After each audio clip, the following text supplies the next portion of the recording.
കർത്താവിന്റെ അതിപരിശുദ്ധ നാമം വാഴ്ത്തപ്പെടുമാറാകട്ടെ. ദൈവവചന പഠനത്തിനായി വീണ്ടും നമുക്ക് ഒരു ദിവസം കൂടി ദൈവം അനുവദിച്ചതോർത്ത് ദൈവത്തെ സ്തുതിക്കുന്നു. തെസ്സലോനിക്കർക്ക് എഴുതിയ ലേഖനമാണ് നാം പഠിച്ചുകൊണ്ടിരിക്കുന്നത്. ഒന്നാം ലേഖനം 4-ാം അധ്യായത്തിന്റെ 8 വരെയുള്ള വാക്യങ്ങൾ നാം ഇതിനു മുമ്പ് വായിക്കുകയും ധ്യാനിക്കുകയും ചെയ്യുകയുണ്ടായി. ഇന്ന് 9 മുതൽ 12 വരെയുള്ള വാക്യങ്ങൾ നമ്മളുടെ ചിന്തയ്ക്ക് വിഷയീഭവിക്കാം എന്ന് വിചാരിക്കുന്നു, കർത്താവിൽ ആശ്രയിക്കുന്നു. സഹോദരപ്രീതിയെക്കുറിച്ച് നിങ്ങൾക്ക് എഴുതുവാൻ ആവശ്യമില്ല. അന്യോന്യം സ്നേഹിപ്പാൻ നിങ്ങൾ ദൈവത്താൽ ഉപദേശം പ്രാപിച്ചതല്ലാതെ മക്കെദോന്യയിൽ എങ്ങുമുള്ള സഹോദരന്മാരോടൊക്കെയും അങ്ങനെ ആചരിച്ചും പോരുന്നുവല്ലോ. എന്നാൽ സഹോദരന്മാരെ, അതിൽ നിങ്ങൾ അധികമായി വർദ്ധിച്ചു വരേണം എന്നും. 9-10 വാക്യങ്ങളാണ് നാം ഇപ്പോൾ വായിച്ചത്. തെസ്സലോനിക്കയിലെ സഭയെക്കുറിച്ച് പൗലോസ് അപ്പോസ്തലൻ പറയുക, സഹോദരപ്രീതിയെക്കുറിച്ച് നിങ്ങൾക്ക് എഴുതാനായിട്ടൊരു ആവശ്യം പോലും ഇല്ല എന്ന് വെച്ചാൽ, മാതൃകാപരമായ സഹോദര ബന്ധം തെസ്സലോനിക്ക സഭയിൽ ഉണ്ടായിരുന്നു. അവരെ ഉപദേശിക്കേണ്ടതായിട്ടുള്ള യാതൊരു ആവശ്യവുമില്ല. അവരുടെ ഇടയിൽ എന്തെങ്കിലും അന്യോന്യം കൈക്കൊള്ളാതെയോ അന്യോന്യം ബഹുമാനിക്കാതെയോ അന്യോന്യം സ്നേഹിക്കാതെയോ സേവിക്കാതെയോ ജീവിക്കുന്നതായിട്ടുള്ള ഒരവസ്ഥ ആ സഭയിൽ ഉണ്ടായിരുന്നില്ല എന്നാണ് നമുക്ക് ഈ വാക്യത്തിൽ നിന്ന് മനസ്സിലാക്കുവാനായിട്ട് കഴിയുന്നത്. ഈ ലേഖനം എടുത്ത് പൊതുവിൽ വായിച്ചു നോക്കുമ്പോഴും അവിടെ അങ്ങനെ എന്തെങ്കിലും സാഹോദര്യ ബന്ധത്തിന് ഒരു പ്രശ്നമുള്ളതായിട്ട് നമുക്ക് കാണാനായിട്ട് കഴിയുന്നില്ല. അപ്പോൾ ഒരു സഭയോട് ലേഖനം എഴുതുമ്പോൾ സഹോദരപ്രീതിയെക്കുറിച്ച് നിങ്ങൾക്ക് എഴുതാനായിട്ടൊരു ആവശ്യവുമില്ല എന്ന് പറയത്തക്ക നിലയിൽ സഹോദരങ്ങൾ തമ്മിലുള്ളതായ ബന്ധം അവിടെ വളരെ ഊഷ്മളമായിരുന്നു എന്ന് നമുക്ക് കാണുവാനായിട്ട് കഴിയും. അപ്പോൾ എല്ലാവരെയും സ്നേഹിക്കുക എന്ന് പറയുന്നത് സാധ്യമാകുന്ന ഒരു കാര്യമാണ് എന്ന് നമുക്ക് ഈ സഭയുടെ ചരിത്രത്തിൽ നിന്ന് തന്നെ നമുക്ക് മനസ്സിലാക്കുവാനായിട്ട് സാധിക്കും. പലപ്പോഴും ആളുകൾ പറയാറുള്ളത്, അങ്ങനെ എല്ലാവരെയും സ്നേഹിക്കാൻ പറ്റുകയില്ല, എല്ലാവരെയും സ്നേഹിക്കാൻ കൊള്ളുകയില്ല. പക്ഷെ അങ്ങനെ ഒരു പരാതി തെസ്സലോനിക്കയിലെ സഭയിലെ വിശ്വാസികൾക്ക് ആർക്കും ഉണ്ടായിരുന്നില്ല. അന്യോന്യം സ്നേഹിക്കുന്നതിന് അവർക്കൊരു തടസ്സവും ഉണ്ടായിരുന്നില്ല. അത് അവരുടെ ജീവിതത്തിൽ അവര് സ്നേഹിച്ച് അവരെ കാണിച്ചു തന്നു എന്ന് നമുക്ക് കാണുവാനായിട്ട് സാധിക്കും. പക്ഷേ നമുക്ക് ഈ അന്യോന്യമുള്ള സ്നേഹത്തിന് ഒരു പക്ഷേ ചില തടസ്സങ്ങൾ അല്ലെങ്കിൽ സ്നേഹിക്കാൻ കഴിയുന്നില്ല എന്ന് നമുക്ക് തോന്നുന്നുവെങ്കിൽ അതിൻ്റെ ഒരു പ്രശ്നം യഥാർത്ഥത്തിൽ നമ്മുടെ ഉള്ളിൽ തന്നെയാണ് എന്നുള്ളത് നാം പരിശോധിച്ചാൽ മനസ്സിലാക്കുവാനായിട്ട് സാധിക്കും. എനിക്ക് സ്നേഹിക്കാൻ കഴിയുന്നില്ല എന്ന് ചിന്തിക്കുമ്പോൾ അതിൻ്റെ അർത്ഥം എനിക്ക് ആളുകളെ ഉൾക്കൊള്ളുവാൻ കഴിയുന്നില്ല, അതിൻ്റെ അർത്ഥം ഞാൻ എന്നെ തന്നെ ത്യജിക്കുകയോ ഒന്നും ചെയ്യുന്ന ആളല്ല, മറ്റുള്ളവരെ ശ്രേഷ്ഠരായി കാണാനായിട്ട് മനസ്സെനിക്കില്ല എന്നുള്ളത് മാത്രമാണ് അതിൻ്റെ കാരണം എന്ന് പറയുന്നത്. എന്നിൽ തന്നെയാണ് പ്രശ്നം. എന്നിലുള്ള പ്രശ്നം എന്ന് പറയുന്നത് ഞാൻ യഥാർത്ഥത്തിൽ വീണ്ടും ജന്മം പ്രാപിച്ച ആളാണോ, ദൈവാത്മാവ് എന്നിൽ വസിക്കുന്നുണ്ടോ എന്നുള്ളതാണ്. അതിൻ്റെ ആഴത്തിലേക്ക് നാം പരിശോധിച്ചാൽ നമുക്ക് നമ്മുടെ പ്രശ്നമായിട്ട് മനസ്സിലാക്കുവാനായിട്ട് കഴിയുന്നത്. വീണ്ടും ജന്മം പ്രാപിച്ച് ദൈവാത്മാവിനാൽ മുദ്രയിടപ്പെട്ട് ദൈവാത്മാവിനെ അനുസരിച്ച് ജീവിക്കുന്നതായിട്ടുള്ള ഒരാൾക്കും മറ്റുള്ളവരെ സ്നേഹിക്കുന്നതിന് യാതൊരു തടസ്സവും ഉണ്ടാകാൻ ദൈവവചനത്തിന്റെ അടിസ്ഥാനത്തിൽ സാധിക്കുകയില്ല. കാരണം ദൈവാത്മാവിനാലാണ് ആ ദൈവ സ്നേഹം നമ്മുടെ ഹൃദയങ്ങളിൽ പകർന്നിരിക്കുന്നത്. അതുള്ളിടത്തോളം കാലം, അതിനാൽ നിയന്ത്രിക്കപ്പെടുന്നിടത്തോളം കാലം മറ്റുള്ളവരെ അംഗീകരിക്കുന്നതിനും ഉൾക്കൊള്ളുന്നതിനും സ്നേഹിക്കുന്നതിനും ഒക്കെ നമുക്ക് സാധ്യമാകേണ്ടതാണ്. അങ്ങനെ സാധ്യമാകുന്നില്ല എങ്കിൽ അത് നമ്മളുടെ തന്നെ ഒരു പ്രശ്നമാണ് എന്ന് നമുക്ക് കാണുവാനായിട്ട് കഴിയും. അങ്ങനെ എല്ലാവരും സഭയിലെ എല്ലാവരെയൊക്കെ സ്നേഹിക്കേണ്ട ആവശ്യമുണ്ടോ, അങ്ങനെയുള്ള സഭ എവിടെയാണുള്ളത് എന്നുള്ള ചോദ്യം ചോദിച്ചാൽ നമുക്ക് പറയാൻ കഴിയും, തെസ്സലോനിക്കയിലെ സഭ അങ്ങനെ ഒരു സഭയായിരുന്നു. എല്ലാവരും സ്നേഹിച്ചു. പിന്നെ അവിടെ നമ്മൾ വായിച്ചാൽ അവിടെ നമുക്ക് മനസ്സിലാക്കാൻ കഴിയുന്ന ഒരു കാര്യം, അവരുടെ സഭയിലുള്ള ആളുകളെ മാത്രമല്ല സ്നേഹിച്ചത്, അന്യോന്യം സ്നേഹിപ്പാൻ നിങ്ങൾ ദൈവത്താൽ ഉപദേശം പ്രാപിച്ചതല്ലാതെ മക്കതോന്യയിൽ എങ്ങുമുള്ള സഹോദരന്മാരോടൊക്കെയും അങ്ങനെ ആചരിച്ചു പോരുന്നുവല്ലോ. അപ്പോൾ സ്വന്തം സഭയിൽ, തെസ്സലോനിക്കയിലെ സഭയിൽ മാത്രമല്ല, മക്കതോന്യയിൽ എങ്ങുമുള്ള സഹോദരന്മാരോടൊക്കെയും. അപ്പം സ്വന്തം സഭയിലെ സഹോദരന്മാരോടുള്ള സ്നേഹം മാത്രമല്ല, അവർക്ക് അന്ന് അറിയപ്പെടുന്നതായ മക്കതോന്യ എന്ന് പറഞ്ഞാൽ ഇന്നത്തെ ആധുനിക ഗ്രീക്ക്, മാസിഡോണിയ എന്നീ രാജ്യങ്ങൾ ഉൾപ്പെടുന്നതായ പ്രദേശമാണ്. അവിടെ ഉണ്ടായിരുന്ന മറ്റു സഭകൾ എന്ന് പറയുന്നത് ഫിലിപ്പിയ സഭ അവിടെ ഉണ്ടായിരുന്ന സഭയാണ്. ബെരോവയിലെ വിശ്വാസികൾ എന്നൊക്കെ നമ്മൾ അപ്പോസ്തല പ്രവൃത്തികൾ വായിക്കുന്നുണ്ടല്ലോ. ബെരോവയിലെ വിശ്വാസികൾ അത് ഈ മേഖലയിൽ ഉണ്ടായിരുന്നവരാണ്. തെസ്സലോനിക്കയിലുള്ള വിശ്വാസികളെ മാത്രമല്ല, മറിച്ച് അവർക്കെന്ന് അറിയപ്പെടുന്നതായ ഫിലിപ്പിയ, ബെരോവ മുതലായിട്ടുള്ള സ്ഥലങ്ങളിലെ സഭയിലെ വിശ്വാസികളോടും അവർക്ക് കൂട്ടായ്മ ഉണ്ടായിരുന്നു, അല്ലെങ്കിൽ അവർക്ക് സ്നേഹം ഉണ്ടായിരുന്നു എന്ന് നമുക്ക് കാണുവാനായിട്ട് സാധിക്കും. അപ്പോൾ ഒരു സഭയ്ക്കുള്ളിൽ ഒതുങ്ങി നിൽക്കുന്നതായ സ്വന്തം സഭയിലെ വിശ്വാസികളുടെ കാര്യത്തിൽ മാത്രം ഉൾക്കൊള്ളുന്നതായ സ്നേഹമല്ല ക്രിസ്തീയ സ്നേഹം. എവിടെയും ദൈവത്തെ വാസ്തവമായി അറിഞ്ഞ് ദൈവത്തെ സ്നേഹിക്കുന്ന എല്ലാവരോടും ആ ഒരു സ്നേഹം ഉണ്ടാകുക എന്ന് പറയുന്നത് സ്വാഭാവികമാണ്. അതിന് രാജ്യത്തിന്റെയോ ദേശത്തിന്റെയോ അതിർവരമ്പുകൾ ഇല്ല എന്നുള്ളത് നമുക്ക് കാണുവാനായിട്ട് സാധിക്കും. ആ ഒരു സ്നേഹം നമ്മളിൽ ഉണ്ടാവേണം. ആ സ്നേഹം എന്ന് പറയുന്നത് ക്രിസ്തുയേശുവിനാൽ വീണ്ടെടുക്കപ്പെട്ട് ലോകത്തിൽ എവിടെയുമുള്ള ആളുകളോടുള്ള നമ്മുടെ സ്നേഹമാണ്. അപ്പോൾ സ്വന്തം സഭ എന്നുള്ള നിലയിൽ സ്വാർത്ഥരാകാനായിട്ട് നമുക്ക് സാധിക്കുകയില്ല എന്നുള്ളതും നാം മനസ്സിലാക്കേണ്ടത് ആവശ്യമാണ്. ഇവിടെ അന്യോന്യം സ്നേഹിപ്പാൻ നിങ്ങൾ ദൈവത്താൽ ഉപദേശം പ്രാപിച്ചതല്ലാതെ, അവിടെ നമുക്ക് ഒരു വാക്ക് പ്രത്യേകമായിട്ട് അങ്ങനെ കാണുവാനായിട്ട് കഴിയും. നിങ്ങൾ ദൈവത്താൽ ഉപദേശം പ്രാപിച്ചു എന്നാണ് വായിക്കുന്നത്.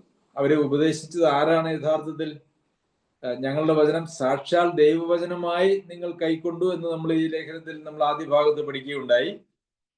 അപ്പോൾ അപ്പസ്തോലന്മാർ അവരോട് പ്രസംഗിച്ചതായിട്ടുള്ളൊരു വചനം അവര് മനുഷ്യരുടെ വചനമായിട്ടല്ല, മനുഷ്യരുടെ വാക്കായിട്ടല്ല, മറിച്ച് ദൈവത്തിങ്കൽ നിന്നുള്ള ഉപദേശമായിട്ട് അവർ സ്വീകരിച്ചു എന്നുള്ളത് കൊണ്ടാണ് അവരുടെ ജീവിതത്തിൽ അതൊരു വലിയ മാറ്റത്തിന് കാരണമായി തീർന്നത് എന്നും നമുക്ക് മനസ്സിലാക്കുവാനായിട്ട് സാധിക്കും. പ്രിയമുള്ളവരെ, പലപ്പോഴും നാം ദൈവവചനം ശ്രവിക്കുമ്പോൾ അത് ദൈവത്തിൽ നിന്ന് കേൾക്കുന്ന വചനം എന്നുള്ള നിലയിൽ നാം കേൾക്കുന്നുവെങ്കിൽ മാത്രമേ അത് നമുക്ക് പ്രയോജനമാകുകയുള്ളൂ. പലപ്പോഴും നമുക്ക് മനുഷ്യരുടെ പ്രസംഗങ്ങളാൽ ആകർഷിക്കപ്പെടുന്നതായിട്ടുള്ള ആളുകൾ നമുക്ക് ധാരാളമുണ്ട്. മനുഷ്യരുടെ പ്രസംഗം അവർക്ക്, അതായത് ചില പ്രാസംഗികരുടേത് പ്രസംഗ വൈഭവവും ഒക്കെയാണ് ആളുകളെ ആകർഷിക്കുന്നത്. അതുകൊണ്ട് തന്നെ ആളുകളെ എങ്ങനെ ആകർഷിക്കാം എന്നുള്ള ഒരു താല്പര്യത്തോടു കൂടിയാണ് മിക്കവാറും എല്ലാ പ്രാസംഗികരും അവരുടെ പ്രസംഗത്തെ ക്രമീകരിക്കുന്നത്. അങ്ങനെയാണെങ്കിൽ മാത്രമേ അത് കേൾക്കുവാനായിട്ട് ആളുകൾ ഉണ്ടാകുകയുള്ളൂ. അങ്ങനെ എത്രത്തോളം ആളുകൾ കേൾക്കുന്നു എന്നുള്ളത് പലപ്പോഴും എല്ലാവർക്കും വളരെ പ്രാധാന്യമുള്ളതാണ്. അതിൽ പ്രാധാന്യമുണ്ട് എന്നുള്ളത് ഒരു സത്യമാണ്. ആരും കേൾക്കുന്നില്ല എങ്കിൽ ആ പ്രസംഗം കൊണ്ട് പ്രത്യേകിച്ച് പ്രയോജനമൊന്നുമില്ല. എന്നാൽ ആളുകളെ ആകർഷിക്കേണ്ടതിന് വേണ്ടി കേൾക്കുന്നവർക്ക് കർണരസമാകുമാറ് പ്രസംഗിക്കുന്നതിൽ യാതൊരു അർത്ഥവുമില്ല. യഥാർത്ഥത്തിൽ ദൈവത്തിന്റെ വചനം ആത്മാവോടും ശക്തിയോടും ബഹുനിശ്ചയത്തോടും കൂടിയാണ് പോകേണ്ടത്. അതും നമ്മൾ ഈ ലേഖനത്തിൽ വായിച്ചതാണ്. അപ്പോൾ ദൈവത്താൽ ഉള്ള ഉപദേശമായി ദൈവവചന സന്ദേശങ്ങളെ നാം ഉൾക്കൊള്ളുമ്പോൾ മാത്രമാണ് അത് നമ്മുടെ ജീവിതത്തിൽ രൂപാന്തരത്തിനും ജീവനും ആധാരമായി ഭവിക്കുന്നത് എന്നുള്ളത് നാം മനസ്സിലാക്കേണ്ടത് ആവശ്യമാണ്. അപ്പോൾ പ്രിയമുള്ളവരെ, ഈ ക്രിസ്തീയ ജീവിതം, സഭാജീവിതം എന്നൊക്കെ പറയുന്നത് അത് വളരെ പ്രാധാന്യമുള്ളതും അതിന് അതിൻ്റെതായിട്ടുള്ള ക്രമവും ഉള്ളതൊക്കെയാണ്. അതല്ലാതെ കേവലം നമ്മുടേതായ ചില വഴികൾ അല്ല സഭയുടെ പോക്കിന് അല്ലെങ്കിൽ സഭയുടെ മുമ്പോട്ടുള്ള ഗമനത്തിന് ആവശ്യമായിരിക്കുന്നത്, മറിച്ച് ദൈവിക ആലോചനകൾ മാത്രമായിരുന്നു. അപ്പോൾ ദൈവവചന പ്രകാരമൊക്കെ ഒരു സഭയിൽ ജീവിക്കാൻ കഴിയുമോ എന്ന് ചോദിച്ചു കഴിഞ്ഞാൽ തെസ്സലോനിക്ക സഭയ്ക്കുള്ള ലേഖനം വായിക്കുന്ന ആർക്കും അത് കഴിയും എന്ന് പറയേണ്ടതായിട്ട് വരും. അത് ഒരു യാഥാർത്ഥ്യവുമാണ്. ശരി, അടുത്തതായിട്ട് എന്തുകൊണ്ടാണ് അവർക്ക് എഴുതുവാൻ ആവശ്യമില്ല, അവരോട് സഹോദരപ്രീതിയെ കുറിച്ച് എഴുതാൻ ആവശ്യമില്ല, അവർ ദൈവത്തിൽ നിന്നും അന്യോന്യം സ്നേഹിക്കാനായിട്ടുള്ള ഉപദേശം അവർ ദൈവത്തിൽ നിന്ന് പ്രാപിച്ചു. അവര് തെസ്സലോനിക്ക സഭയിലുള്ള വിശ്വാസികളെ മാത്രമല്ല, മറ്റ് മക്കെദോന്യയിൽ എങ്ങുമുള്ള ആ പ്രദേശങ്ങളിലൊക്കെ ഉള്ള സഹോദരന്മാരോടൊക്കെയും അങ്ങനെ ആചരിച്ചും അങ്ങനെ അവരെയും സ്നേഹിച്ചും പോന്നു. എന്നാൽ സഹോദരന്മാരെ, അതിൽ നിങ്ങൾ അധികമായി വർദ്ധിച്ചു വരണമെന്നും. അപ്പോൾ നാം മറ്റുള്ളവരെ, സഹവിശ്വാസികളെ സ്നേഹിക്കുന്നതിൽ അധികമായി വർദ്ധിച്ചു വരണം. അപ്പോൾ സ്നേഹം വർദ്ധിച്ചും പെരുകിയും വരണം എന്ന് നമ്മൾ ഇതിനു മുമ്പ് പഠിക്കുകയുണ്ടായി. അപ്പോൾ ഈ സ്നേഹം എന്ന് പറയുന്നത് അത് അല്പമായി അത് രൂപപ്പെട്ട് അത് വളർന്നു വരുന്നതായിട്ടുള്ള ഒരു കാര്യമാണ്.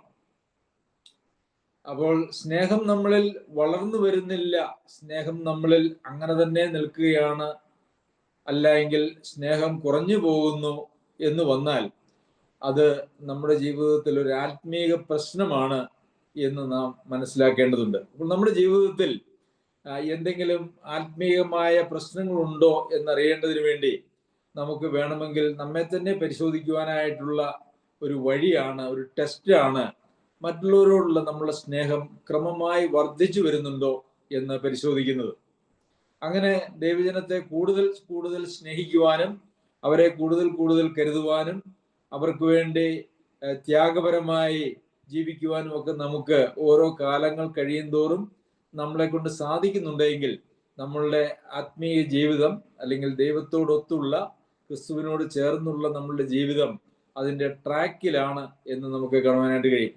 എന്നാൽ ആരെയും നമുക്ക് അംഗീകരിക്കാൻ കഴിയുന്നില്ല, ആരെയും ഉൾക്കൊള്ളുവാൻ കഴിയുന്നില്ല, ആരെയും സ്നേഹിക്കുവാനായിട്ട് നമുക്ക് തോന്നുന്നില്ല, നമ്മുടെ സ്നേഹത്തിനൊന്നും യോഗ്യരായിട്ടുള്ള ആളുകളൊന്നും സഭയിലില്ല എന്നൊക്കെയാണ് നമ്മളെ കുറിച്ച് തന്നെ ചിന്തിക്കുന്നതെങ്കിൽ, അല്ലെങ്കിൽ മറ്റുള്ളവരെ കുറിച്ച് ചിന്തിക്കുന്നതെങ്കിൽ അതൊരു ഗൗരവമായ ആത്മീക രോഗമാണ്, ആത്മീക പ്രശ്നമാണ്. അത് അതിനുള്ള ഒരു വഴി എന്ന് പറയുന്നത് മാനസാന്തരപ്പെട്ട് നാം ദൈവവുമായിട്ടുള്ള ബന്ധത്തിൽ യഥാസ്ഥാനപ്പെടുക എന്നുള്ളതാണ്. ദൈവവുമായിട്ടുള്ള നമ്മുടെ ബന്ധത്തിൽ യഥാസ്ഥാനപ്പെട്ടാൽ മാത്രമേ ദൈവത്താലുള്ള ഉപദേശം ലഭിച്ച് ആ ദൈവാത്മാവിന്റെ പ്രവർത്തനത്താൽ ആ ദൈവസ്നേഹത്താൽ നിറയപ്പെട്ടവരായി മറ്റുള്ളവരെ അതേ സ്നേഹത്താൽ സ്നേഹിക്കുവാനായിട്ട് നമുക്ക് കഴിയുകയുള്ളൂ. അതുകൊണ്ട് നമ്മൾ പലപ്പോഴും മറ്റുള്ളവരെ സ്നേഹിക്കാൻ കഴിയുന്നില്ല എന്ന് ചിന്തിക്കുമ്പോൾ അത് മറ്റുള്ളവരുടെ ഒരു പ്രശ്നമായിട്ടാണ് നമുക്ക് തോന്നാറുള്ളത്. എന്നാൽ അത് യഥാർത്ഥത്തിൽ നമ്മുടെ ഉള്ളിൽ തന്നെയുള്ള ഒരു പ്രശ്നമാണ് എന്നുള്ളത് നാം മനസ്സിലാക്കേണ്ടത് ആവശ്യമാണ്. ദൈവ മക്കളെ സംബന്ധിച്ചിടത്തോളം ശത്രുക്കളെ പോലും സ്നേഹിക്കുവാനായിട്ടാണ് നമുക്കുള്ളതായ കൽപ്പന എന്ന് പറയുന്നത്. ശത്രുക്കളെ പോലും സ്നേഹിക്കുവാനായിട്ടുള്ള കൽപ്പന നമുക്കുണ്ടെങ്കിൽ നമ്മുടെ സഭയിൽ അംഗങ്ങളായിരിക്കുന്ന ആളുകളെ സ്നേഹിക്കുവാൻ നമുക്ക് കഴിയുന്നില്ല എന്ന് വന്നാൽ നാം നമ്മുടെ ഗുരുവിന്റെ പിന്നാലെയല്ല, നാം നമ്മുടെ ജഡത്തിന്റെ പിന്നാലെയോ അല്ലെങ്കിൽ ഈ ലോകത്തിന്റെ വഴികളിലോ ആണ് എന്ന് നമുക്ക് മനസ്സിലാക്കേണ്ടതായിട്ട് വരും. നാം അത് അങ്ങനെ തന്നെ ഗണിക്കേണ്ടതായിട്ടും വരും. 11-12 വാക്യങ്ങളിൽ മറ്റൊരു വിഷയമാണ് ഇവിടെ പൗലോസ് അപ്പോസ്തലൻ തെസ്സലോനിക്കയിലെ വിശ്വാസികളോട് പറയുന്നത്. പുറത്തുള്ളവരോട് മര്യാദയായി നടപ്പാനും ഒന്നിനും മുട്ടില്ലാതിരിപ്പാനും വേണ്ടി ഞങ്ങൾ നിങ്ങളോട് ആജ്ഞാപിച്ചതുപോലെ അടങ്ങിപ്പാർപ്പാനും സ്വന്തം കാര്യം നോക്കാനും സ്വന്തം കൈകൊണ്ട് വേല ചെയ്യുവാനും അഭിമാനം തോന്നണമെന്നും നിങ്ങളെ പ്രബോധിപ്പിക്കുന്നു. ഇത് വളരെ പ്രാധാന്യമുള്ളതായിട്ടുള്ള ഒരു പ്രബോധനമാണ്. പുറത്തുള്ളവരോട് മര്യാദയായി നടക്കണം. അപ്പോൾ ഇവര് സഭയിലെ വിശ്വാസികളെ, അതുപോലെ തന്നെ ആ രാജ്യത്തുള്ള ആ പ്രദേശത്തുള്ളതായ മറ്റ് സഭകളിലെ വിശ്വാസികളെ ഒക്കെ സ്നേഹിക്കുന്നവരാണ്. അപ്പോൾ അത് മാത്രം പോരാ, മറിച്ച് സഭയ്ക്ക് പുറത്തുള്ളവരോട് മര്യാദയായി നടക്കണം. അത് ക്രിസ്തീയ ജീവിതത്തിന്റെ പ്രമാണങ്ങളിൽ ഉൾപ്പെടുന്ന കാര്യം തന്നെയാണ്. പലപ്പോഴും മറ്റുള്ളവരോട് വേർപെട്ട് ജീവിക്കുക എന്നുള്ള ഒരു ചിന്താഗതി പൊതുവെ ആളുകളുടെ ഇടയിലുണ്ട്. ആരുമായിട്ടും ഒരു ബന്ധവുമില്ലാതെ ജീവിക്കുക എന്നുള്ള ഒരു രീതിയുണ്ട്. എന്നാൽ പ്രിയമുള്ളവരെ, അങ്ങനെയല്ല. നമുക്ക് മറ്റുള്ളവരോട് ഇടപെടാതെ ജീവിക്കുക എന്നുള്ളതല്ല. വേർപാട് സൂക്ഷിക്കണമെന്ന് നാം പറയുമ്പോൾ അത് അവരുടെ പാപപ്രവൃത്തികൾ അല്ലെങ്കിൽ അവരുടെ തെറ്റായിട്ടുള്ള വഴികളിലൂടെ നമ്മൾ പോകരുത് എന്ന് മാത്രമാണ് അതുകൊണ്ട് ഉദ്ദേശിച്ചിരിക്കുന്നത്. പുറത്തുള്ളവരോട് മര്യാദയായി നടക്കണം. അതുപോലെ തന്നെ ഒന്നിനും മുട്ടില്ലാതിരിക്കുന്നതിന് വേണ്ടി ഞങ്ങൾ നിങ്ങളോട് ആജ്ഞാപിച്ചതുപോലെ അടങ്ങിപ്പാർക്കണം, സ്വന്തം കാര്യം നോക്കണം, സ്വന്തം കൈ കൊണ്ട് വേല ചെയ്യണം. അപ്പോൾ ഒന്നിനും മുട്ടില്ലാതെ ഇരിക്കുന്നതിന് വേണ്ടി എന്ത് ചെയ്യണം?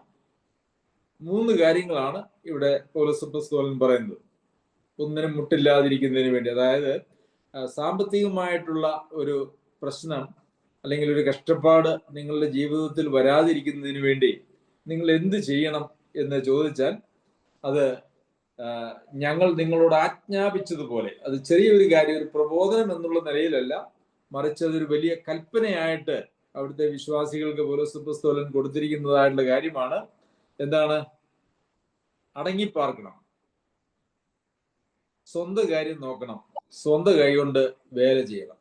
ഇത് 3 ചെയ്താൽ ഒന്നിനും മുട്ടില്ലാതിരിക്കും എന്നാണ് നമുക്ക് കാണുവാനായിട്ട് കഴിയുന്നത്. അപ്പോൾ അടങ്ങിപ്പാർക്കുക എന്ന് പറഞ്ഞാൽ എന്താണ് അതിന്റെ അർത്ഥം? അടങ്ങിപ്പാർക്കുക എന്ന് പറഞ്ഞാൽ നമുക്കറിയാം, മുട്ടില്ലാതിരിക്കുന്നതിന് വേണ്ടി അടങ്ങിപ്പാർക്കണം എന്നാണ് പറഞ്ഞിരിക്കുന്നത്. അതായത് നമുക്ക് അനാവശ്യമായ ചെലവുകൾ നമുക്ക് വരുന്ന നിലയിലുള്ളതായ ഒരു ജീവിത ശൈലി അല്ലെങ്കിൽ ജീവിത രീതി, നമ്മുടെ കയ്യിലുള്ളതായ നാം അധ്വാനിച്ചുണ്ടാക്കുന്നതായ സമ്പത്ത്, അത് അനാവശ്യമായിട്ടുള്ള നിലയിൽ ചെലവഴിക്കത്തക്ക രീതിയിലുള്ള ഒരു ജീവിത ശൈലി നമുക്ക് ഉണ്ടാകുവാനായിട്ട് പാടില്ല. നമ്മെ ദാരിദ്ര്യത്തിലേക്ക് അല്ലെങ്കിൽ മുട്ടുള്ളവരായ ഒരവസ്ഥയിലേക്ക് നമ്മെ നയിക്കുന്ന നിലയിലുള്ളതായ ഒരു ജീവിത ശൈലി നമുക്ക് പാടില്ല. നമ്മുടെ പരിധിക്കും പരിമിതികൾക്കും ഒക്കെ ഉള്ളിൽ ജീവിക്കുവാനായിട്ട് നാം ശീലിക്കണം എന്നുള്ളതാണ്. അതുകൊണ്ടാണ് അടങ്ങി പാർക്കണം എന്ന് പറയുന്നത്. സ്വന്തം കാര്യം നോക്കുവാൻ, സ്വന്തം കാര്യം നോക്കുക എന്ന് പറഞ്ഞാൽ വേറെ ആരുടെയും കാര്യം നോക്കരുത് എന്നല്ല അതിന്റെ അർത്ഥം. നമുക്ക് അതിനെക്കുറിച്ച് നാം വായിക്കുമ്പോൾ തെസ്സലോനിക്കർക്ക് എഴുതിയ 2-ാമത്തെ ലേഖനത്തിൽ ഇങ്ങനെ സ്വന്തം കാര്യം നോക്കണം എന്നൊക്കെ പറഞ്ഞതിന് ശേഷം, പരകാര്യം നോക്കരുത് എന്നൊക്കെ പറഞ്ഞതിന് ശേഷം, നിങ്ങളോ സഹോദരന്മാരെ നന്മ ചെയ്യുന്നതിൽ തളർന്നു പോകരുത്. അതായത് ദൈവജനം തമ്മിലുള്ളതായ ബന്ധത്തിൽ സഹോദരന്മാർക്ക് നന്മ ചെയ്യുന്ന കാര്യത്തിൽ തളർന്നു പോകരുത് എന്നുള്ളത് ഇതേ വിഷയത്തോടനുബന്ധിച്ച് പൗലോസ് അപ്പോസ്തലൻ അവർക്ക് എഴുതുന്നത് നമുക്ക് കാണുവാനായിട്ട് കഴിയും. എന്നാൽ എന്താണ് സ്വന്തം കാര്യം നോക്കണം എന്ന് പറഞ്ഞാൽ, നമുക്ക് ദൈവം ഏൽപ്പിച്ചിരിക്കുന്നതായിട്ടുള്ള വ്യക്തികളുണ്ട്. പ്രാഥമികമായിട്ടും നമ്മുടെ സഭാവിശ്വാസികൾ, അതുപോലെ തന്നെ നമ്മുടെ അയൽവക്കത്തൊക്കെയുള്ള സഭാവിശ്വാസികൾ, അവരുടെ ആവശ്യങ്ങളും നമ്മുടെ ആവശ്യങ്ങളും പ്രശ്നങ്ങളും തന്നെയാണ്. അതുപോലെ തന്നെ യഥാർത്ഥമായിട്ട് ദാരിദ്ര്യം അനുഭവിക്കുന്നതായിട്ടുള്ള പുറത്തുള്ള ആളുകൾ, നമുക്ക് ഗലാത്യർക്ക് ലേഖനം എഴുതുമ്പോൾ അവിടെ നമ്മൾ വായിക്കുന്നത്, ആകയാൽ സകല മനുഷ്യർക്കും പ്രത്യേക സഹവിശ്വാസികൾക്കും എന്നാണ്. എല്ലാവർക്കും പ്രത്യേക സഹവിശ്വാസികൾക്കും എല്ലാവർക്കും നന്മ ചെയ്യുവാനായിട്ടുള്ള ഉത്തരവാദിത്വം നമുക്കുണ്ട്. അത് അങ്ങനെയുള്ള ഉത്തരവാദിത്വം എന്ന് പറയുന്നത് നമ്മുടെ ജീവിതത്തിന്റെ അടിസ്ഥാന ആവശ്യങ്ങൾക്ക് വേണ്ടിയിട്ടാണ്. ഇപ്പൊ ഒരാൾ വന്നേച്ച് എനിക്ക് ബിസിനസ് ചെയ്യാനായിട്ട് ഒരു 2 ലക്ഷം രൂപ വേണം എന്ന് പറഞ്ഞാൽ, അത് നമുക്ക് അത് കൊടുക്കുവാനായിട്ടോ അങ്ങനെയുള്ള അവരുടെ ബിസിനസ് ഇടപാടുകളിൽ നമുക്ക് സഹായിക്കുവാനായിട്ടുള്ള ഒരു ഉത്തരവാദിത്വമില്ല. എന്നാൽ എനിക്ക് മരുന്ന് വാങ്ങിക്കാനായിട്ട് പൈസയില്ല, അല്ലെങ്കിൽ എനിക്ക് ഭക്ഷണത്തിനുള്ള പൈസ എൻ്റെ കയ്യിലില്ല എന്ന് പറഞ്ഞാൽ അതിന് നമ്മൾ സഹായിക്കേണ്ടത് നമ്മുടെ ഉത്തരവാദിത്വമാണ്. അപ്പോൾ പരകാര്യത്തിൽ ഇടപെടരുത് എന്ന് പറയുമ്പോൾ നാം അവരുടെ അടിസ്ഥാന ജീവിത ആവശ്യങ്ങളിൽ സ്വന്തം കാര്യം നോക്കണമെന്ന് പറയുമ്പോൾ മറ്റുള്ളവരുടെ അടിസ്ഥാന ജീവിത ആവശ്യങ്ങളിലൊന്നും നാം ഇടപെടരുത് എന്നല്ല അതിന്റെ അർത്ഥം. മറിച്ച് അതിനപ്പുറത്തേക്കുള്ള കാര്യങ്ങളിൽ ആണ് എന്നുള്ളത് നാം മനസ്സിലാക്കേണ്ടത് ആവശ്യമാണ്. സ്വന്തം കാര്യം നോക്കുക എന്ന് പറയുമ്പോൾ സ്വന്തം കാര്യം സിന്ദാബാദ് എന്ന് പറയുന്ന ഒരു ചൊല്ല് നമ്മുടെ നാട്ടിലുണ്ടല്ലോ. മറ്റാരുടെയും പ്രശ്നങ്ങൾ എൻ്റെ പ്രശ്നങ്ങളല്ല, എനിക്ക് എൻ്റെ കാര്യം മാത്രം. അതൊരു ക്രിസ്തീയ മാർഗമല്ല. പക്ഷെ ഇവിടെ ഉദ്ദേശിച്ചിരിക്കുന്നതായിട്ടുള്ള കാര്യം എന്ന് പറയുന്നത്, നമ്മുടെ കയ്യിലുള്ളതായിട്ടുള്ള പൈസ അനാവശ്യമായി ആവശ്യമില്ലാത്തവരുടെ അടുക്കിലേക്ക് പോകുന്നതായിട്ടുള്ള ജീവിത ശൈലി നമുക്ക് ഒരിക്കലും പാടില്ല എന്നുള്ളതാണ്. ഓരോരുത്തരും സ്വന്തം ഗുണമല്ല മറ്റുള്ളവന്റെയും ഗുണം കൂടി നോക്കണം എന്ന് നമ്മൾ ഫിലിപ്പിയർക്ക് എഴുതിയ ലേഖനം 2-ാമത്തെ അധ്യായത്തിൽ നാം വായിക്കുന്നുണ്ടല്ലോ. മറ്റുള്ളവന്റെയും ഗുണം നോക്കുവാനായിട്ടുള്ള ഉത്തരവാദിത്വം നമുക്കുണ്ട്. എന്നാൽ അത് എങ്ങനെയുള്ള ആളുകൾക്കും എന്ത് ആവശ്യങ്ങൾക്കും ആണ് എന്നുള്ളത് നമ്മൾ മനസ്സിലാക്കേണ്ടതും അതിനോട് ചേർന്ന് നമുക്ക് അത്യാവശ്യമായിട്ടുള്ളൊരു കാര്യമാണ്. ഇപ്പോൾ ഉദാഹരണത്തിന് ഒരാള് ദുർവ്യയം ചെയ്യുന്ന ഒരാളാണെങ്കിൽ അവരെ നമുക്ക് അവരുടെ ഗുണം നോക്കുവാനായിട്ട് നമുക്ക് കഴിയുകയില്ല. അതുപോലെ തന്നെ ഒരാള് അധ്വാനിക്കാത്ത ഒരാള് ആണെങ്കിൽ അവരുടെ കാര്യത്തിലും സഭയ്ക്കോ അല്ലെങ്കിൽ വ്യക്തികൾക്കോ ഒന്നും യാതൊരു ഉത്തരവാദിത്വവും ഇല്ല. അധ്വാനിക്കുകയും അതുപോലെ തന്നെ അടങ്ങിപ്പാർക്കുകയും സ്വന്തം കൈകൊണ്ട് വേല ചെയ്യുകയും സ്വന്തം കാര്യം നോക്കുകയൊക്കെ ചെയ്യുന്ന ആളുകൾക്ക് ന്യായമായിട്ടുള്ള പ്രശ്നങ്ങൾ അവരുടെ ജീവിതത്തിൽ ഉണ്ടായാൽ അതൊക്കെ ദൈവമക്കൾക്ക് പരിഹരിക്കാൻ ഉത്തരവാദിത്വപ്പെട്ടതായ കാര്യങ്ങൾ തന്നെയാണ് എന്ന് നമുക്കറിയാം. അപ്പോസ്തലപ്രവൃത്തികൾ 4-ാം അധ്യായത്തിൽ മുട്ടുള്ളവർ ആരും അവരുടെ ഇടയിൽ ഉണ്ടായിരുന്നില്ല. അങ്ങനെ ഒന്നുമില്ലാത്തതായിട്ടുള്ള ആളുകൾ അവരുടെ സ്ഥലമൊക്കെ വിറ്റ് കൊണ്ടുവന്ന് അപ്പസ്തോലന്മാർ അത് അവർക്ക് ആവശ്യം പോലെ വീതിച്ചു കൊടുത്തു എന്ന് നമ്മൾ വായിക്കുന്നുണ്ട്. ഒന്നുമില്ലാത്തത് കയറി കിടക്കാൻ ഒരു വീട് അല്ലെങ്കിൽ വീട് വെക്കാൻ ഒരു സ്ഥലം പോലും ഇല്ലാത്തതായിട്ടുള്ള ആളുകൾ, അതിനുള്ള സാധ്യത പോലും ഇല്ലാത്തതായിട്ടുള്ള ആളുകളെ സംബന്ധിച്ചിടത്തോളം അവരുടെ കാര്യത്തിൽ സഭയ്ക്ക് പ്രത്യേകമായിട്ടുള്ള ഉത്തരവാദിത്വമുണ്ട് എന്നുള്ളത് ഈ സമയത്ത് നമുക്ക് മനസ്സിലാക്കേണ്ടതും ആവശ്യമാണ്. സ്വന്തം കൈകൊണ്ട് വേല ചെയ്യുവാനും അഭിമാനം തോന്നണമെന്നും നിങ്ങളെ പ്രബോധിപ്പിക്കുന്നു. സ്വന്തം കൈകൊണ്ട് വേല ചെയ്യുവാൻ ഇന്ന് പ്രത്യേകിച്ച് ഈ ആധുനിക കാലഘട്ടത്തിൽ തൊഴിൽ സംസ്കാരം ഈ ലേഖനം എഴുതപ്പെട്ട കാലത്തിൽ നിന്നും വളരെ വ്യത്യസ്തമാണ് എന്ന് നമുക്കറിയാമല്ലോ. അന്നങ്ങനെ സർക്കാർ ജോലി, ഓഫീസ് ജോലി എന്നൊക്കെ പറയുന്നത് വളരെ വളരെ തുച്ഛമായിരുന്നു. ഒരുപക്ഷെ ടാക്സ് കളക്ടേഴ്സ് അതുപോലെയുള്ള ആളുകൾ മാത്രം, ടാക്സ് ചുങ്കം പിരിക്കുന്നതായിട്ടുള്ള ആളുകളോ അങ്ങനെ രാജാക്കന്മാരുടെ കൊട്ടാരത്തിനോട് അനുബന്ധിച്ചുള്ളതായിട്ടുള്ള ചില ആളുകൾ മാത്രമായിരുന്നു ജോലിക്കാരെങ്കിൽ ഇന്ന് ഇതുപോലെ കമ്പനികളും അതുപോലെ തന്നെ സർക്കാർ ഉദ്യോഗവും ഒക്കെ വളരെ ധാരാളമുണ്ട് എന്നുള്ളത് നമുക്കറിയാമല്ലോ. അപ്പോൾ വേല ചെയ്യുന്നതിനെ സംബന്ധിച്ച് നാം ചിന്തിക്കുമ്പോൾ എന്ത് ജോലിയും ചെയ്യുവാനായിട്ടുള്ള ഒരു മനസ്സ് നമുക്കുണ്ടാകേണ്ടത് ആവശ്യമാണ്. ഏത് ജോലിയും ചെയ്യുന്നത് അഭിമാനമുള്ള കാര്യം തന്നെയാണ് എന്ന് നമ്മൾ മനസ്സിലാക്കണം. എന്നാൽ ഇന്ന് നമ്മളുടെ സമൂഹത്തിൽ എല്ലാ ജോലിയും മാന്യമല്ല എന്ന് ചിന്തിക്കുന്നതായ ഒരു സാഹചര്യമുണ്ട്. പ്രത്യേകിച്ച് അത് ഏറ്റവും കൂടുതലുള്ളത് ഇന്ത്യയിലാണ്. ഇന്ത്യയിൽ ഉണ്ടായിരുന്ന ഈ ജാതി വ്യവസ്ഥ, അതായത് ഓരോ തൊഴിലിനും ഓരോ ജാതി, പ്രത്യേകിച്ച് തൊഴിൽ എന്ന് പറയുന്നതിനെ പല വിഭാഗങ്ങളായി തിരിച്ചിട്ട് ഏറ്റവും താഴ്ന്ന ജാതിയിലുള്ള ആളുകൾ താഴ്ന്ന ജോലി ചെയ്യുന്നു എന്നുള്ള ഒരു അവസ്ഥയൊക്കെയാണ് നമ്മുടെ നാട്ടിൽ പുരാതന കാലം മുതലേ ഉണ്ടായിരുന്നത്.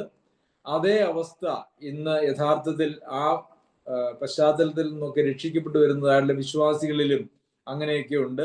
ഒരു ഓഫീസ് ജോലി കിട്ടിയില്ല എങ്കിൽ ഞാൻ ചെയ്യുകയില്ല എന്ന് ചിന്തിക്കുന്നതായിട്ടുള്ള ആളുകൾ ധാരാളം നമ്മുടെ സമൂഹത്തിലുണ്ട്. അങ്ങനെ എന്തെങ്കിലും കൈകൊണ്ട് വേല ചെയ്യുവാൻ, സ്വന്തം കൈകൊണ്ട് വേല ചെയ്യുന്നതൊക്കെ അപമാനമാണ്, ഓഫീസിലിരുന്ന് പേന കൊണ്ട് ചെയ്യുന്ന ജോലി മാത്രമാണ് അഭിമാനമുള്ളത് എന്ന് ചിന്തിക്കുന്നതായ തെറ്റായ ഒരു മനോഭാവം, അത് യഥാർത്ഥത്തിൽ ഒരു പൈശാചിക മനോഭാവമാണ് എന്നുള്ളത് നാം മനസ്സിലാക്കേണ്ടത് ആവശ്യമാണ്. നാം നമ്മുടെ മക്കളെ പഠിപ്പിക്കുമ്പോഴും ഒക്കെ ഏത് ജോലിയും മാന്യമാണ് എന്ന് പറഞ്ഞ് അവരെ പഠിപ്പിക്കേണ്ടത് അത് കുടുംബങ്ങളിലും സഭകളിലും ഒക്കെ ഉള്ള ഒരു വലിയ ഉത്തരവാദിത്വമാണ് എന്ന് നാം അറിയണം. അതുകൊണ്ട് സ്വന്തം കൈകൊണ്ട് വേല ചെയ്യുവാൻ അഭിമാനം തോന്നണം. ആ ഒരു അഭിമാനം ഇല്ലാത്തത് കൊണ്ട് അനേകരും ഇന്ന് മുട്ടുള്ളവരായിട്ട് തീർന്നിട്ടുണ്ട്. പലപ്പോഴും പല ആളുകളും എന്ത് ജോലിയും മിക്കവാറും ആളുകളൊക്കെ എന്ത് ജോലിയും ചെയ്യാനായിട്ട് മനസ്സില്ലാത്തതായിട്ടുള്ള ആളുകളാണ്. എന്നാൽ ആ ഒരു മനോഭാവം നമ്മളുടെ ഇടയിൽ ഒരിക്കലും ഉണ്ടാകുവാനായിട്ട് പാടില്ല. എല്ലാ തൊഴിലും ചെയ്യുന്നവരെ നമ്മൾ ഏറെ ബഹുമാനിക്കേണ്ടതാണ്. നമുക്കറിയാം, ഞാൻ ബാങ്കിൽ ജോലി ചെയ്തിരുന്ന സമയത്ത് അവിടെ സാധാരണ ബാങ്കിൽ വലിയ ഉദ്യോഗസ്ഥന്മാരും അല്ലെങ്കിൽ വലിയ ബിസിനസ് ചെയ്യുന്നതായിട്ടുള്ള ആളുകളൊക്കെ വരുമ്പോൾ അവർക്കാണ് പൊതുവെ ബഹുമാനം കിട്ടാറുള്ളത്. അങ്ങനെയുള്ള ആളുകളെയൊക്കെയാണ് ബാങ്കിൽ ബഹുമാനിക്കുകയും അവർക്ക് പ്രത്യേക ഇരിപ്പിടവും ഒക്കെ കൊടുത്ത് അവരെ ഇരുത്തുകയും അവർക്ക് പ്രത്യേക പരിഗണനയൊക്കെ കൊടുക്കുന്നത് ഞാൻ കണ്ടിട്ടുണ്ട്. എന്നാൽ ഞാൻ ഉറപ്പാക്കിയിട്ടുള്ളതായ കാര്യം, കൂലിപ്പണി എടുക്കുന്നവരും അതുപോലെ തന്നെ കൃഷി ചെയ്യുന്നവരും ഒക്കെ വരുമ്പോൾ അവരെ മറ്റുള്ളവരെ പോലെ തന്നെ അല്ലെങ്കിൽ അല്പം കൂടി മെച്ചമായി അവരോട് ഇടപെടുന്നതിന് ശ്രദ്ധിച്ചിട്ടുണ്ട്. കാരണം നമുക്കറിയാമല്ലോ, ഇന്ന് കൃഷിക്കാരൻ കൃഷി ചെയ്തില്ല എങ്കിൽ ഇന്ന് ലോകത്ത് ആർക്കും ഭക്ഷണം കഴിക്കുവാനായിട്ട് ഉണ്ടാവുകയില്ല. മനുഷ്യന്റെ അടിസ്ഥാന ആവശ്യം എന്ന് പറയുന്നത് ഭക്ഷണമാണ്. ഈ ഭക്ഷണം കഴിക്കാനായിട്ട് നമുക്ക് ഉണ്ടാകണമെങ്കിൽ അത് കൃഷിക്കാരൻ കൃഷി ചെയ്യുന്നത് കൊണ്ടാണ്. അപ്പോൾ പിന്നെ ഏറ്റവും ഉന്നതിയുള്ള അല്ലെങ്കിൽ ഏറ്റവും ശ്രേഷ്ഠമായിട്ടുള്ള തൊഴിൽ എന്താണ് എന്ന് ചോദിച്ചാൽ അത് ഭക്ഷണം ഉണ്ടാക്കുന്നത് അല്ലെങ്കിൽ കൃഷി ചെയ്യുന്നതായിട്ടുള്ള കൃഷിപ്പണിയാണ് ഏറ്റവും ശ്രേഷ്ഠമായിട്ടുള്ള ജോലി എന്ന് ഞാൻ ആത്മാർത്ഥമായിട്ട് വിശ്വസിക്കുന്നു. എന്ന് മാത്രവുമല്ല, ആദമിനെയും ഹവ്വയെയും സൃഷ്ടിച്ചിട്ട് ദൈവം അവരെ ഏൽപ്പിച്ചതായിട്ടുള്ള ജോലി തോട്ടത്തിൽ വേല ചെയ്യുവാനും തോട്ടം കാപ്പാനും ദൈവം അവരെ ആക്കി എന്ന് നാം വായിക്കുന്നുണ്ട്. പ്രിയമുള്ളവരെ, കൃഷിയും അതുപോലെയുള്ള ഏത് തൊഴിലും ഏറ്റവും മാന്യമാണ്. ഒരു തൊഴിലിനെയും വില കുറച്ച് കാണാനായിട്ട് കഴിയില്ല, പാടില്ല. ഏതൊരു തൊഴിലും ചെയ്യുന്ന ആളുകളെയും ഏറ്റവും ബഹുമാനത്തോടെ നാം കാണുകയും അവരെ പരിഗണിക്കുകയും ചെയ്യേണ്ടത് ആവശ്യമാണ്. അതുപോലെ തന്നെ ഈ സ്വന്തം കാര്യം നോക്കണം എന്ന് നമ്മൾ ഇവിടെ വായിച്ചല്ലോ. തിമോത്തിയോസിന് എഴുതിയ 1-ാം ലേഖനത്തിലും 5-ാം അധ്യായത്തിൽ അത്രയുമല്ല, അവർ വീടുതോറും നടന്ന് മെനക്കെടുവാനും ശീലിക്കും. മെനക്കെടുക മാത്രമല്ല, വായാടികളും പരകാര്യത്തിൽ ഇടപെടുന്നവരുമായി അരുതാത്തത് സംസാരിക്കും. ഈ പരകാര്യത്തിൽ ഇടപെടാതെ ഇരിക്കുക എന്ന് പറയുന്നത് വളരെ പ്രാധാന്യമുള്ള ഒരു കാര്യമാണ്. പ്രത്യേകിച്ച് പുറത്തുള്ള ആളുകളോട് മര്യാദയായി നടക്കണമെന്ന് പൗലോസ് അപ്പോസ്തലൻ തെസ്സലോനിക്കർക്ക് എഴുതിയത് നമ്മൾ വായിച്ചുവല്ലോ. നമുക്ക് മര്യാദയായിട്ട് നടക്കണമെങ്കിൽ പലപ്പോഴും ഈ പരകാര്യത്തിൽ നാം ഇടപെടുമ്പോൾ വളരെ സൂക്ഷിക്കേണ്ടതായിട്ടുള്ള ആവശ്യമുണ്ട്. നമുക്ക് ഉത്തരവാദിത്വമില്ലാത്തതായിട്ടുള്ള കാര്യങ്ങളിൽ, നമ്മുടെ പങ്ക് ദൈവം ആഗ്രഹിക്കാത്തതായിട്ടുള്ള മേഖലകളിൽ നാം ഇടപെട്ടാൽ, പ്രത്യേകിച്ച് അവിടെയുള്ള ആളുകൾ ദൈവത്തെയോ ദൈവിക പ്രമാണത്തെയോ അനുസരിക്കാതെ സ്വന്തം താല്പര്യത്തിനനുസരിച്ച് ജീവിക്കുന്നതായിട്ടുള്ള ആളുകളാണെങ്കിൽ അവരുടെ കാര്യത്തിൽ ഇടപെടുന്നത് വളരെ ശ്രമകരവും അതുപോലെ തന്നെ നമുക്ക് ഒരുപക്ഷെ വലിയ പ്രയാസവും ഉണ്ടാക്കാൻ സാധ്യതയുള്ളതായ കാര്യങ്ങളാണ്. പല സാമൂഹിക പ്രശ്നങ്ങളിൽ നാം ഇടപെടുന്നതും സാമൂഹികമായിട്ടുള്ള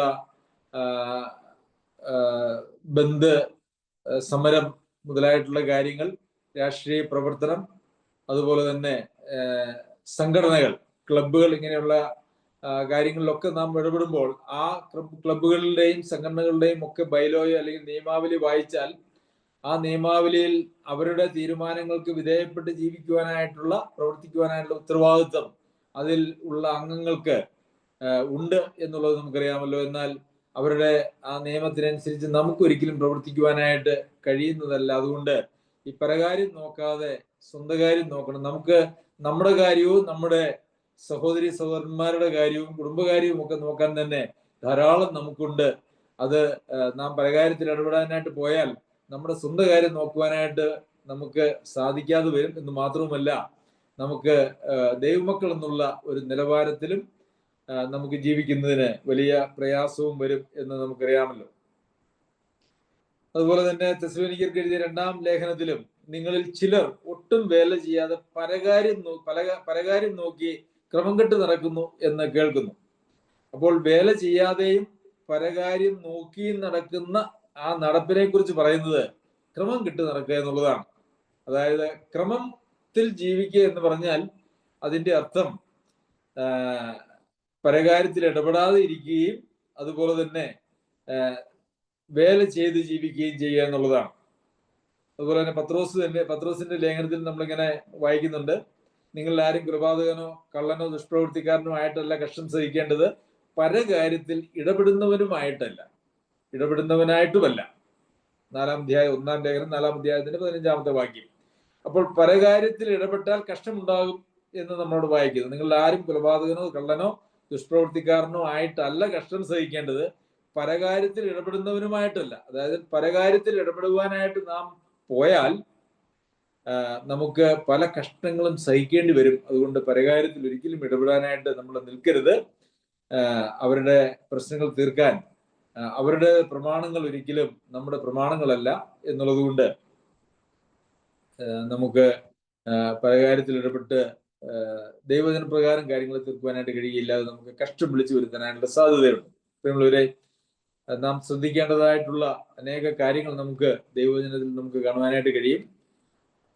നമ്മുടെ ജീവിതത്തിന്, നമ്മുടെ സഭാജീവിതത്തിന്, നമ്മുടെ കുടുംബജീവിതത്തിന്, വ്യക്തിപരമായിട്ടുള്ള നമ്മുടെ ജീവിതത്തിനൊക്കെ ഈ നിർദ്ദേശങ്ങൾ ദൈവജനത്തിലൂടെ ദൈവാത്മാവ് നമുക്ക് നൽകിയിരിക്കുന്നത് നമ്മുടെ നന്മയ്ക്കും പ്രയോജനത്തിനും ഒക്കെയുമാണ്.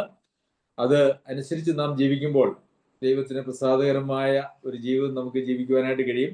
ഇത് പൗലോസ് അപ്പോസ്തലൻ ഇത് പറഞ്ഞു വരുന്നത് ദൈവത്തിന് പ്രസാദകരമായ ജീവിതം ജീവിക്കുന്നതിനെ കുറിച്ച് പറഞ്ഞുകൊണ്ടാണ് എന്നുള്ളത് നമുക്കറിയാമല്ലോ. ഒടുവിൽ സഹോദരന്മാരെ, ദൈവപ്രസാദം ലഭിപ്പാൻ കൊണ്ട് നിങ്ങൾ എങ്ങനെ നടക്കണമെന്ന് ഞങ്ങളോട് ഗ്രഹിച്ചതുപോലെ എന്ന് പറഞ്ഞിട്ടാണ് ഈ കാര്യങ്ങളൊക്കെ പറയുന്നത്.